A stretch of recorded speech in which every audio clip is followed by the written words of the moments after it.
Hello అందరికీ welcome back to మీ all in one Shirisha channel. అందరూ బాగున్నారండి. ఈరోజు వీడియో ఏంటంటే మా ఇంట్లో అందరి కోసం అయితే ఫ్రూట్ కస్టర్డ్ అయితే చేస్తున్నాను. మా పిల్లలు అయితే ఇష్టంగా తింటారు, అందుకని అయితే చేస్తున్నాను. ఎప్పుడూ బయట తింటమే కానీ ఇంట్లో ఎప్పుడూ ట్రై చేయలేదు, అందుకని అయితే ఫ్రూట్స్ అన్నీ మా వారి చేత తెప్పించి అయితే చేస్తున్నాను ఇంట్లోనే. ముందైతే ఫ్రూట్స్ అన్నిటిని నీళ్ళల్లో అయితే శుభ్రంగా కడుక్కోవాలి. ఫ్రూట్స్ తెచ్చేటప్పుడు మా వారితో ఫ్రూట్ కస్టర్డ్ పౌడర్ కూడా తెప్పించాను, వెనీలా ఫ్లేవరు. ఇలా చేసి పెట్టడం వల్ల పిల్లలకు కూడా హెల్త్, టేస్ట్ చాలా ఇష్టపడి తింటారు. పిల్లలు తింటమే కాదు, పెద్దవాళ్ళం కూడా ఇష్టంగా తింటాం, అంత బాగుంటుంది టేస్ట్.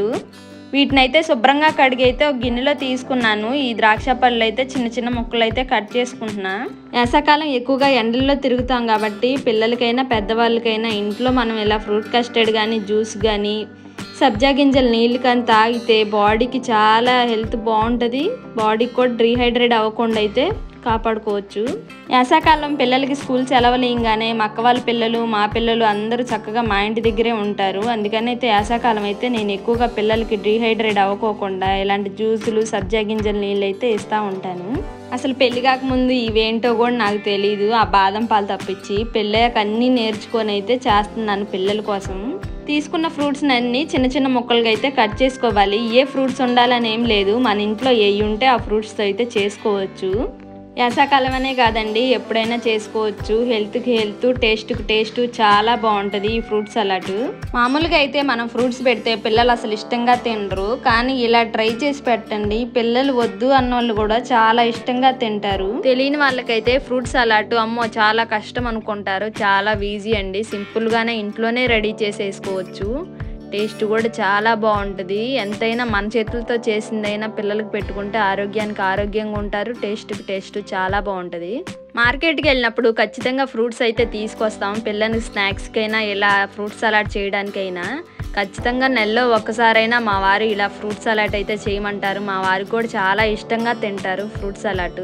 మా పెద్దోడైతే ఫ్రూట్స్ అసలు దగ్గరికి కూడా రానివ్వడు, కానీ ఇలా ఫ్రూట్ సలాడ్ చేసి పెడితే చక్కగా తింటాడు. ఫ్రూట్స్ని అయితే చిన్న చిన్న ముక్కలుగా అయితే కట్ చేసుకున్నాను. ఇలా కట్ చేసుకొని అయితే ఓ పక్కన పెట్టేసుకున్నాను.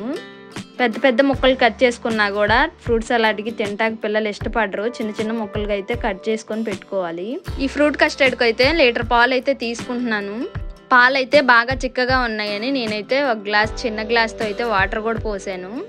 మరీ ఎక్కువ వాటర్ కూడా పోసుకోకూడదు, టేస్ట్ బాగోదు. నేనైతే ఒక చిన్న గ్లాస్తోనే పోసాను. మనకి షాపుల్లో దొరికిద్దండి fruit custard powder, vanilla flavour అంటే ఇస్తారు ఇలా ప్యాకెట్. నేనైతే మా వారితో తెప్పించాను. విడిగా ఒక గ్లాస్ పాలు తీసుకొని ఫ్రూట్ కస్టర్డ్ పౌడర్ని 2 స్పూన్లు అయితే వేయాలి. వేసి బాగా కలుపుకోవాలి ఉండలు లేకుండా. పాలు ఒక పొంగు వచ్చాక ఈ ఫ్రూట్ కస్టర్డ్ పౌడర్ని దాంట్లో వేసి చక్కగా కలుపుకోవాలి ఉండలు లేకుండా. పౌడర్ని అయితే 2 స్పూన్స్ అయితే వేసాను. ఎక్కువ కావాలనుకుంటే ఇంకో స్పూన్ ఎక్స్ట్రా కూడా వేసుకోవచ్చు. షుగర్ అయితే చూసి వేసుకోవాలి. స్వీట్ ఎక్కువ తినే వాళ్ళు అయితే ఎక్కువ వేసుకోవచ్చు. మా ఇంట్లో అయితే ఎక్కువే తింటారు. నేనైతే 2 గ్లాసులు పంచదార అయితే వేసుకున్నాను. పంచదార అంతా శుభ్రంగా కరగనివ్వాలి. ఇంక కస్టర్డ్ దగ్గర పడుతుంది అనుకున్నప్పుడు దించి కింద పెట్టుకొని పూర్తిగా చల్లారాకే ఫ్రూట్స్ వేయాలి. చల్లారక ముందు వేసుకోకూడదు, టేస్ట్ బాగోదు. పూర్తిగా చల్లారిపోయింది. నేనైతే కట్ చేసుకున్న ఫ్రూట్స్ని అయితే వేస్తున్నాను దాంట్లో. చూస్తుంటేనే నోరు ఊరిపోతుంది కదా, మీరు కూడా ట్రై చేయండి ఇంట్లో. టేస్ట్ ఎలా వచ్చిందో కామెంట్ సెక్షన్లో కామెంట్ చేయండి. టేస్ట్ అయితే చాలా బాగుంటుంది. మన ఫ్రూట్స్ అన్నీ వేసి బాగా కలుపుకొని ఫ్రిడ్జ్లో అయితే పెట్టుకోవాలి. అప్పుడు టేస్ట్ చాలా బాగుంటుంది, చల్లగా తినొచ్చు. మనం డ్రై ఫ్రూట్స్ కూడా వేసుకోవచ్చు. సన్నగా కట్ చేసి బాదం పప్పు, జీడిపప్పు కూడా పైన డెకరేషన్ లాగా వేసుకోవచ్చు. టేస్ట్ కూడా బాగుంటుంది. నేనైతే బాదం పప్పు, జీడిపప్పు సన్నగా కట్ చేసుకొని అయితే పైన డెకరేషన్ లాగా వేసుకున్నాను. అక్కడక్కడ బాదం పప్పు, జీడిపప్పు తగులుతూ ఉంటే ఇంకా టేస్ట్ బాగుంటుంది. చల్లుకొని 2 గంటల ఫ్రిడ్జ్లో పెట్టుకొని తీసుకొని తర్వాత తింటే టేస్ట్ చాలా బాగుంటుంది.